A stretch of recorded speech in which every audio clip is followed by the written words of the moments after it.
So good morning guys. तो चलिए start करते हैं आज के यानी कि 9 जुलाई के इंपॉर्टेंट करंट अफेयर्स को। तो इस प्रश्न में आपसे पूछ रहे हैं कौन सा देश 2024 में G20 की अध्यक्षता करेगा। तो आंसर होगा ब्राजील। वैसे आपको पता है 2023 में भारत G20 की अध्यक्षता कर रहा है। इस बार कौन सा संस्करण है? तो 18वां। और इस बार थीम क्या है? वासुदेव कुटुंबकम। इंग्लिश में बोलोगे तो one earth one family one future. और इसमें शेरपा बनाया गया है अमिताभ कांत को। तो अभी इसका जो स्टार्टअप 20 शिखर सम्मेलन हुआ गुरुग्राम में, वहीं हमने ब्राजील को मशाल सौंप दी है। तो मशाल सौंपने का अर्थ यही हुआ कि अगले साल यानी कि 2024 में इसकी अध्यक्षता यानी कि G20 की अध्यक्षता ये ब्राजील कर रहा है। और 2022 में किसने की थी? इंडोनेशिया ने। वैसे अभी 2023 में इंडोनेशिया के पास किसकी अध्यक्षता है? आसियान की। G20 में 19 देश हैं और एक यूरोपियन यूनियन है। इसका हेडक्वार्टर इसका कहीं भी नहीं है। कुछ और इम्पोर्टेंट पॉइंट्स मैं आपको याद दिलाऊं तो समिट्स की बात कर लेते हैं। किस देश के पास इस साल किसकी अध्यक्षता है? देखो, भारत के पास 2 की है 2023 में। एक तो G20 की हमने कहा और एक SCO संघाई कोऑपरेशन ऑर्गेनाइजेशन की भी है। ब्रिक्स की बात करेंगे तो 2023 में साउथ अफ्रीका के पास इसकी अध्यक्षता है। साउथ अफ्रीका याद आया, यहाँ पे घास के मैदानों को क्या कहा जाता है? वेल्ड्स। और इस साल 49 नंबर की G7 की अध्यक्षता ये कर रहा है जापान में हुई थी ना, अभी हमने पढ़ा था। और क्वाड समिट इसका भी आयोजन जापान में ही किया गया। वैसे होने वाला ये ऑस्ट्रेलिया में था। और अगले साल याद रखना 2024 में क्वाड समिट ये भारत में होगा। तो इस प्रश्न में सारे मैंने आपको बता दिए, G20, BRICS, SCO, G7, Quad और आसियान। ये ध्यान रखना, ये सारे न्यूज़ में थे। वैसे ब्राज़ील की बात करें, इसकी कैपिटल क्या है? ब्राज़ीलिया। करेंसी है ब्राज़ीलियन रियल। और अभी नए प्रेसिडेंट बने हैं लूला डा सिल्वा। और यहाँ के जो पूर्व प्रेसिडेंट थे दिल्मा रूसेफ, याद रखना वो अभी न्यू डेवलपमेंट बैंक के प्रेसिडेंट बनी है। ध्यान रखना ये। बढ़ते आगे। फिर बताइए, हाल ही में महिला सम्मान बचत प्रमाण पत्र योजना शुरू करने वाला पहला बैंक कौन सा बन गया? तो आंसर होगा बैंक ऑफ इंडिया। तो बात कर रहे हैं महिला सम्मान बचत प्रमाण पत्र योजना की, जिसकी घोषणा हमारी वित्त मंत्री निर्मला सीतारमण जी ने की थी 1 फरवरी 2023 को। तो ये जो योजना है ये 2 वर्षों के लिए है, यानी कि 2024 और 2025 के लिए। इसमें आप मिनिमम 1000 रुपये और मैक्सिमम 2 लाख रुपए जमा करा सकते हो, जिसके बदले में आपको कितना प्रतिशत ब्याज मिलेगा? 7.5% का। और अभी इस योजना को शुरू करने वाला पहला बैंक कौन सा बना? बैंक ऑफ इंडिया बना। तो इंपॉर्टेंट प्रश्न है। बैंक ऑफ इंडिया के स्टैटिक देख लो। स्थापना होती है 1906 में। मुंबई में हेडक्वार्टर है।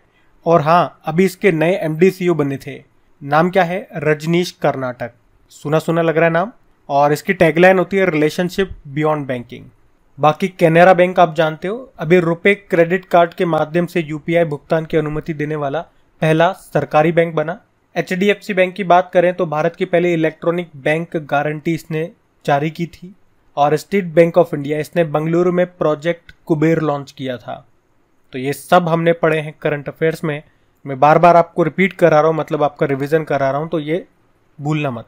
बढ़ते आगे। चलिए फिर बताइए, अभी हाल ही में EPR क्रेडिट पाने वाला देश का पहला नगरीय निकाय कौन सा है? तो आंसर होगा इंदौर। EPR मतलब एक्सटेंडेड प्रोडक्टिव रेस्पॉन्सिबिलिटी। तो अभी इंदौर नगर निगम प्रतिबंधित सिंगल यूज प्लास्टिक वस्तुओं के पुनर्चक्रण यानी कि रिसाइकलिंग के लिए EPR क्रेडिट पाने वाला देश का पहला नगर निगम बन गया है। मतलब क्या हुआ?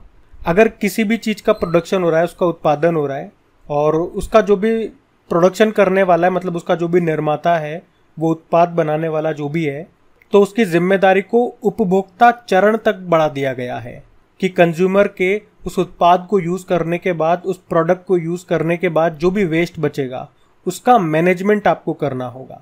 ये निर्माता की जिम्मेदारी होगी। यही इसका मतलब हो गया।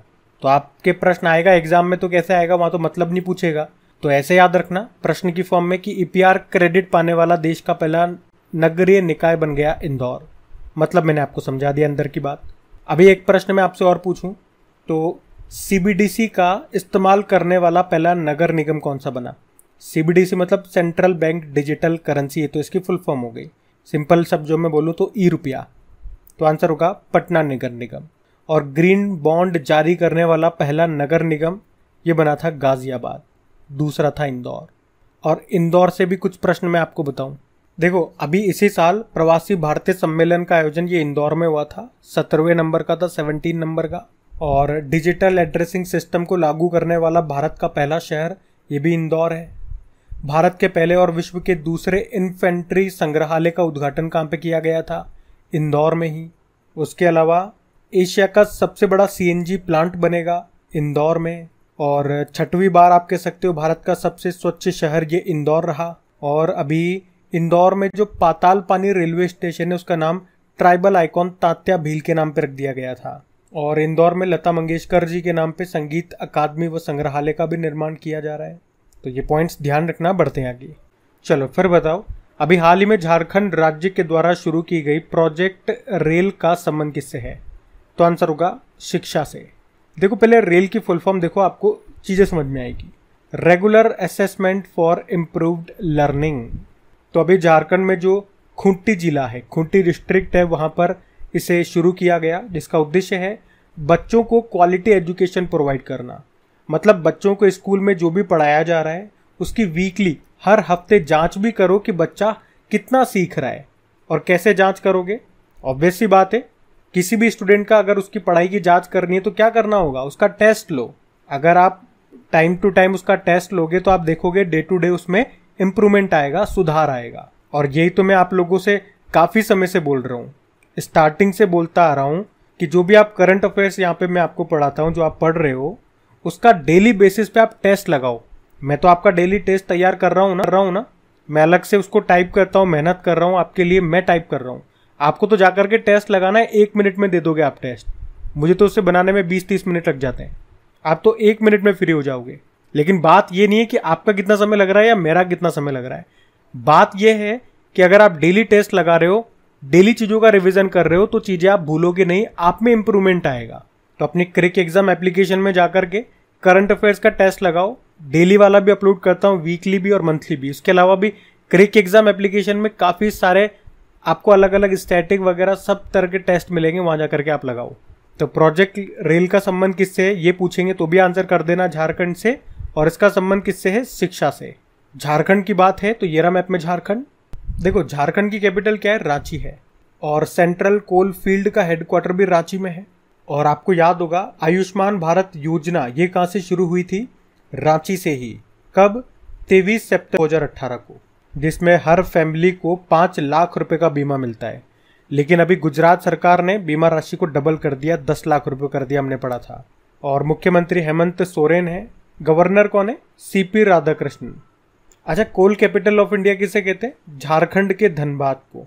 यहाँ पे आपको बेटला नेशनल पार्क मिल जाएगा, पलामाऊ टाइगर रिजर्व आपको यहाँ पे मिल जाएगा। और देश का सबसे बड़ा हाईकोर्ट परिसर ये बनकर तैयार हुआ रांची में। अभी यहाँ पे मुख्यमंत्री ग्राम गाड़ी योजना शुरू हुई थी। अभी झारखंड ने झरनी योजना पोर्टल लॉन्च किया था। और बताओ, बोकारो स्टील प्लांट कहाँ पर है? झारखंड में है। इसे सोवियत संघ की सहायता से बनाया गया था। झारखंड में ही सरहुल फेस्टिवल बनाया गया। और वर्तमान में जो आप देखते हो हमारी जो प्रेसिडेंट है द्रौपदी मुर्मू, ये झारखंड की पहली महिला गवर्नर थी। अभी झारखंड के देवघर में श्रावणी मेला मनाया गया। सारथी योजना ये आपके झारखंड की है, फ्री कोचिंग वाली ये योजना है।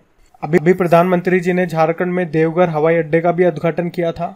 और झारखंड का जामताड़ा जिला ये देश का पहला जिला बना जिसके हर गांव में पुस्तकालय है। तो ये पॉइंट्स आप ध्यान रखना, बढ़ते हैं आगे। फिर बताइए, अभी हाल ही में किस राज्य ने मो जंगल जामी योजना शुरू की है? तो आंसर होगा उड़ीसा ने। देखो, मैंने आपको हमेशा बताया ना, एग्जाम में कोई भी योजना अगर आती है और वो मो से शुरू होती है तो उसका उत्तर होगा आपका उड़ीसा। उसी तरह से अगर कोई योजना है जो जगन्नाथ से शुरू होती है तो फिर उसका उत्तर होगा आंध्र प्रदेश। तो यहाँ पे इसका तो उत्तर हो गया उड़ीसा। अब बात करें कि क्या है इसमें, तो राज्य के आदिवासी समुदायों के वन अधिकारों को बढ़ावा देने के लिए ये योजना शुरू की है उड़ीसा सरकार ने, जिसका नाम है मो जंगल जामी योजना। और इसी तरह से कुछ और योजनाएं भी चलती है जो मो से शुरू होती है। जैसे मैं आपको याद दिलाऊं, मो घर योजना, मो बस योजना, मो परिवार योजना, मो जीवन योजना, ये सब उड़ीसा की है। अच्छा, एक प्रश्न मैं आपसे पूछूंगा, आपको उत्तर देना है कि उड़ीसा की किन पहाड़ियों को आयुर्वेद का स्वर्ग कहा जाता है? और ये पहाड़ियां अभी भी न्यूज में भी थी, मैंने आपको कई बार बताया है, लेकिन अभी मैं आपसे पूछना चाह रहा हूँ, बताओ। हम बढ़ते हैं आगे। चलिए फिर बताइए, अभी हाल ही में अंतरराष्ट्रीय खगोलीय संघ ने किस भारतीय के नाम पर एक छोटे ग्रह का नाम रखा है? तो आंसर होगा अश्विन शेखर। इंग्लिश में इसे बोलेंगे तो इंटरनेशनल एस्ट्रोनॉमिकल यूनियन, जिसकी स्थापना होती है 1919 में। हेडक्वार्टर है पेरिस, फ्रांस में। और इसने अभी भारत के पहले पेशेवर उल्का वैज्ञानिक अश्विन शेखर के सम्मान में उनके नाम पर एक छोटे ग्रह का नाम रखा है। और आपको बता दूं कि केवल 5 ही ऐसे भारतीय हैं जिनको इस तरह का सम्मान मिला है। उन भारतीयों के नाम भी आपको बता दूं, जिसमें से कुछ के नाम तो आप जानते होंगे, जैसे कि वैज्ञानिक सीवी रमन, सुब्रमण्यम चंद्रशेखर, श्रीनिवास रामानुजन, विक्रम साराभाई और एक थे कल्लाट वेणु बप्पू। और अब ये एक और भारतीय को मिल गया है ये सम्मान, उनका नाम भी इंपॉर्टेंट हो गया अब हमारे लिए, अश्विन शेखर इनका नाम है। अच्छा, अगर मैं आपसे पूछूं कि भारत के पहले उपग्रह का नाम किसके नाम पे रखा गया था? उपग्रह मतलब सैटेलाइट, तो आंसर होगा आर्यभट्ट। इस प्रश्न को मैंने घुमा के पूछ लिया, डायरेक्ट यूं भी पूछता एग्जामिनर कि भारत का पहला उपग्रह का नाम क्या था, तो आंसर होगा आर्यभट्ट।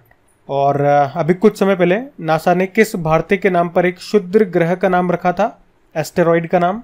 तो जानते उत्तर क्या होगा? पंडित जसराज। सुना है ना आपने नाम, ध्यान रखना ये इंपॉर्टेंट है। बढ़ते हैं आगे। फिर बताइए, हाल ही में एसोचैम बिजनेस एक्सीलेंस अवार्ड 2023 में employer brand of the year award का खिताब किसने जीता? तो आंसर होगा राष्ट्रीय खनिज विकास निगम, नेशनल मिनरल डेवलपमेंट कॉरपोरेशन ने, शॉर्ट में बोलेंगे एनएमडीसी। और अभी इसको कोलकाता में एसोचैम बिजनेस एक्सीलेंस अवार्ड 2023 में 2 पुरस्कारों से सम्मानित किया गया। यहाँ तो मैंने आपको एक ही पुरस्कार बताया है, और तो वो दूसरा पुरस्कार कौन सा है? खनिज विकास पुरस्कार, मिनरल डेवलपमेंट अवार्ड। और एक मैंने आपको बता दिया employer brand of the year का अवार्ड मिला इसे। और इसे ये पुरस्कार खनन क्षेत्र में महत्वपूर्ण योगदान के लिए दिया गया है। एनएमडीसी की बात करें, यानी कि नेशनल मिनरल डेवलपमेंट कॉरपोरेशन, राष्ट्रीय खनिज विकास निगम, ये एक नवरत्न कंपनी है। अब मेरे प्रश्न का उत्तर दो पहला तो कि भारत में कितनी महारत्न और कितनी नवरत्न कंपनी अभी लेटेस्ट कौन सी बनी है? और ये जो एनएमडीसी है ये नवरत्न कंपनी है जो स्टील मंत्रालय के अंतर्गत काम करती है। एक और प्रश्न का उत्तर दो कि वर्तमान में स्टील मंत्रालय किसके पास है? और इसके सीएमडी हैं सुमित देव।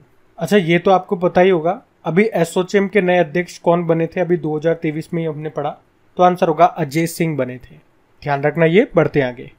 चलिए फिर बताइए, अगस्त 2023 में भारत अफ्रीका अंतर्राष्ट्रीय मोटा अनाज सम्मेलन का आयोजन कहाँ पे किया जाएगा? तो आंसर होगा केन्या में। तो भारत अफ्रीका अंतर्राष्ट्रीय मोटा अनाज सम्मेलन कब से कब तक? 30 और 31 अगस्त 2023 को। कहाँ पे? केन्या के नैरोबी में। और इस सम्मेलन का मुख्य उद्देश्य है मोटे अनाज को दुनिया के उभरते स्मार्ट फूड के रूप में प्रेजेंट करना और उसके प्रति लोगों में जागरूकता फैलाना ही इस सम्मेलन का मेन उद्देश्य है। मोटे अनाज से याद आ गया होगा, यूनाइटेड नेशन जनरल असेंबली ने 2023 को मोटे अनाज का अंतर्राष्ट्रीय वर्ष घोषित किया, यानी कि बाजरे का वर्ष, यानी कि ईयर ऑफ मिलेट्स। और बाजरे को हम क्या कहते हैं? अब श्री अन्न कहते हैं। और जो भारतीय बाजरा अनुसंधान केंद्र है हैदराबाद में, उसे इसके लिए उत्कृष्टता केंद्र के रूप में घोषित किया गया था। और नई दिल्ली में कृषि मंत्री ने अपनी तरह का पहला मिलेट्स एक्सपीरियंस सेंटर भी लॉन्च किया था। ध्यान रखना ये पॉइंट्स भी। बढ़ते हैं आगे। चलिए फिर बताइए, हाल ही में तमीम इकबाल ने क्रिकेट से संन्यास लेने की घोषणा की है, उनका संबंध किस देश से है? तो आंसर होगा बांग्लादेश। तो अभी बांग्लादेश क्रिकेट टीम के खिलाड़ी तमीम इकबाल ने संन्यास की घोषणा कर दी है। वैसे आपको बता दूं कि वे वनडे क्रिकेट में बांग्लादेश के लिए सबसे ज्यादा रन बनाने वाले बल्लेबाज हैं। तो अभी इन्होंने संन्यास ले लिया। वैसे अभी कुछ समय पहले ऑस्ट्रेलिया के T20 कप्तान एरॉन फिंच ने भी इंटरनेशनल क्रिकेट से संन्यास लिया था। और पाकिस्तान के पूर्व विकेटकीपर कामरान अकमल ने संन्यास ले लिया। एक भारतीय खिलाड़ी है अंबाती रायडू, उन्होंने भी संन्यास लिया था। ये भी न्यूज में थे, ध्यान रखना। बढ़ते आगे। फिर बताइए, अभी हाल ही में KM वासुदेवन नंबूथिरी का निधन हो गया। वे क्या थे? वे प्रसिद्ध चित्रकार थे।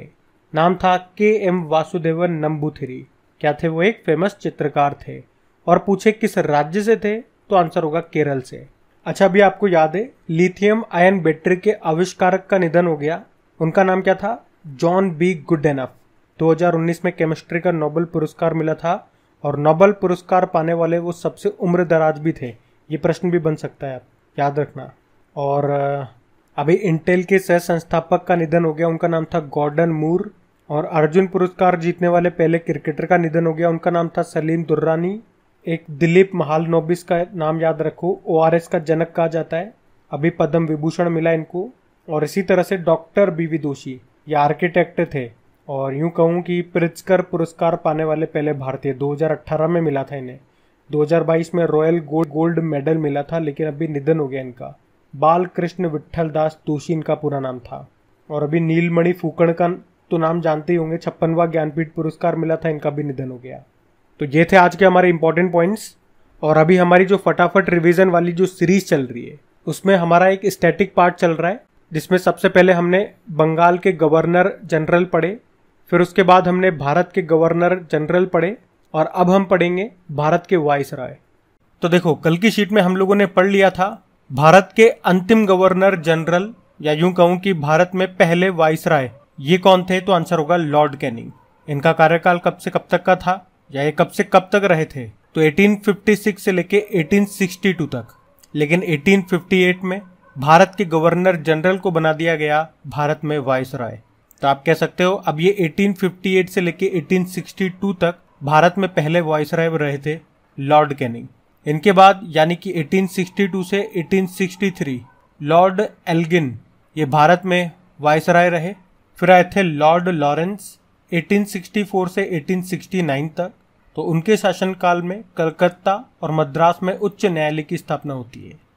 फिर आए लॉर्ड मेयो 69 से 1872 तक। तो उनके शासनकाल में यानी कि 1872 में पहली जनगणना होती है। फिर लॉर्ड मेयो के बाद में लॉर्ड नॉर्थब्रुक ये भारत में वाइसराय रहे 1872 से 1876 तक, और इनके समय पंजाब में कूका आंदोलन हुआ था। फिर लॉर्ड लिटन आए 1876 से 1880 तक, और उनके समय वर्नाक्यूलर प्रेस एक्ट 1878 आया, और उनके समय ही शस्त्र अधिनियम 1878 भी आया, और उनके शासनकाल में ही महारानी विक्टोरिया को भारत की साम्राज्ञी घोषित किया गया। फिर हमारे अगले वाइसराय बनते हैं लॉर्ड रिपन 1880 से लेके 1884 तक। और याद रखना, लॉर्ड रिपन इनको स्थानीय स्वशासन का जनक भी कहा जाता है। और इसी के साथ इन्हीं के शासनकाल में 1881 में भारत की पहली दशकीय जनगणना हुई थी, ये भी याद रखना। उसके बाद लॉर्ड डफरिन बने भारत के वाइसराय 1884 से लेके 1888 तक, और उनके समय 1885 में भारतीय राष्ट्रीय कांग्रेस की स्थापना होती है। अब लॉर्ड डफरिन के बाद में आते हैं लॉर्ड लेन, ये कोई इतने खास नहीं है, लेकिन हाँ यहाँ पे एक और आते हैं लॉर्ड कर्जन। उनका कार्यकाल रहता है 1899 से 1905 तक। ये इंपॉर्टेंट है क्योंकि इनके समय ही बंगाल विभाजन हुआ था। और फिर उनके बाद लॉर्ड मिंटो सेकंड आते हैं 1905 से 1910 तक। तो मार्ले मिंटो सुधार 1909 में इन्हीं के समय आया था। फिर उसके बाद लॉर्ड हॉर्डिंग द्वितीय 1910 से 1916 में, और इन्हीं के समय जो भारत की जो राजधानी है वो कलकत्ता से दिल्ली ट्रांसफ़र की गई थी 1911 में। उसके बाद आए लॉर्ड चैम्सफोर्ड 1916 से 1921। तो इनके समय क्या क्या हुआ? होम रूल लीग आंदोलन हुआ, रॉलेट एक्ट पारित हुआ, और इनके समय ही मॉन्टेग्यू चैम्सफोर्ड सुधार पारित किया गया, जिसे 1919 का अधिनियम कहा जाता है। फिर लॉर्ड रीडिंग 1921 से 1926 तक रहे, और इनके समय स्वराज पार्टी का गठन हुआ, और चोरी चोरा कांड इन्हीं के समय होता है। चलो आगे भी देख लेते हैं, इसे आज ही खत्म करते हैं। फिर आते हैं लॉर्ड इरविन 1926 से लेकर 1931 तक, और इन्हीं के शासनकाल में सविनय अवज्ञा आंदोलन जो कि 1930 में, और डांडी मार्च का शुभारंभ हुआ 1930 में ही, और इन्हीं के शासनकाल में प्रथम गोलमेज सम्मेलन में आयोजित किया गया। फिर बारी आती है लॉर्ड विलिंगटन की 1931 से 1936, और इनके समय दूसरा और तीसरा गोलमेज सम्मेलन हुआ, और इन्हीं के शासनकाल में पूना समझौता भी हुआ था। चलो आप कमेंट बॉक्स में लिख के बताओ पूना समझौता किन किन के बीच हुआ। फिर उनके बाद आते हैं लॉर्ड लिनलिथगो 1936 से लेकर 1944, और इनके समय क्रिप्स मिशन आया था 1942 में, और भारत छोड़ो आंदोलन भी हुआ 1942 में। फिर उनके बाद आते हैं लॉर्ड वेवेल 1944 से लेकर 1947 तक, और इनके समय वेवेल योजना आई और शिमला सम्मेलन भी हुआ इनके शासनकाल में। और फिर सबसे आखिरी थे लॉर्ड माउंटबेटन, 1947 से लेकर 1948 तक आप कह सकते हो ये हमारे अंतिम वॉइसरॉय रहे, या यूं कहूं कि स्वतंत्र भारत के पहले गवर्नर जनरल रहे, लॉर्ड माउंटबेटन। तो अगर 3 दिन से आप कंटिन्यू हमारी क्लास देख रहे हैं तो आपने देखा होगा हमने स्टार्ट किया था बंगाल के गवर्नर जनरल से, फिर वो बने थे भारत के गवर्नर जनरल, फिर वो बन गए जो हमने आज देखा भारत के वॉइसरॉय। अब हमने ये स्टैटिक वाला पार्ट उठाया ना, अब अगला पार्ट हम करंट अफेयर से कोई उठाएंगे, ऐसे ऑल्टरनेट चलने देंगे। ये थोड़ा बड़ा भी था इसलिए मैंने इसको 3 दिन लिए टुकड़ों में करा करके। तो पसंद आया तो लाइक करके शेयर जरूर करना। अभी हम कल के करंट अफेयर्स का क्विक रिवीजन भी कर लेते हैं। तो पहला प्रश्न पूछा था कि भारत के पहले वैदिक थीम पार्क का उद्घाटन कहाँ किया गया, तो आंसर होगा उत्तर प्रदेश में। फिर आपसे पूछा भारतीय नौसेना ने किस देश के साथ मिलकर सेल्वेक्स अभ्यास का आयोजन किया, तो आंसर होगा अमेरिका। फिर आपसे पूछा FIH hockey pro league 2022-23 season की चैंपियन कौन सी टीम बन गई, तो आंसर होगा नीदरलैंड। भारत चौथे स्थान पे है। फिर आपसे पूछा RBI के नए कार्यकारी निदेशक बन गए P वासुदेवन। फिर आपसे पूछा अभी एकमारा परियोजना ये कहाँ शुरू हुई, उड़ीसा में। फिर आपसे पूछा अभी किस राज्य सरकार ने प्रधानमंत्री जन आरोग्य योजना की बीमा राशि को 5 लाख से बढ़ा के 10 लाख कर दिया, गुजरात ने। फिर आपसे पूछा मेरा बिल मेरा अधिकार योजना किस राज्य में शुरू हुई, हरियाणा। फिर आपसे पूछा अभी किसने माइक्रो ब्लॉगिंग प्लेटफॉर्म है थ्रेड उसको लॉन्च किया, तो मेटा ने। फिर पूछा विश्व निवेश रिपोर्ट 2023 को किसने जारी किया, अंकटाड ने। फिर आपसे पूछा अभी जेंस स्टोल्टेनबर्ग को किस संगठन का पुनः महासचिव बनाया गया, तो आंसर होगा नाटो। और अभी तक आपने वीडियो को शेयर नहीं करा तो प्लीज़ शेयर ज़रूर करें, क्योंकि देखो आप लोग शेयर नहीं करोगे वीडियोस पे व्यूज़ नहीं आ रहे। तो सही बात यह है कि व्यूज़ नहीं आते तो कहीं ना कहीं मेरा भी हौसला टूटता है, मेरी भी उम्मीदें डाउन हो जाती है, मन में कई तरह के विचार आने लगते हैं। तो प्लीज़ कम से कम शेयर तो कर दिया करो। जो भी आपके स्टडी ग्रुप्स होते हैं व्हाट्सएप पे, फेसबुक पे फ्रेंड्स के साथ वीडियोस को शेयर ज़रूर करा करें। और लाइक नहीं करा तो लाइक कर देना। बाकी क्विज मिल जाएगी क्रैक एग्जाम एप्लीकेशन पे, PDF भी आपको वहीं मिल जाएगी, लिंक नीचे डिस्क्रिप्शन बॉक्स में है।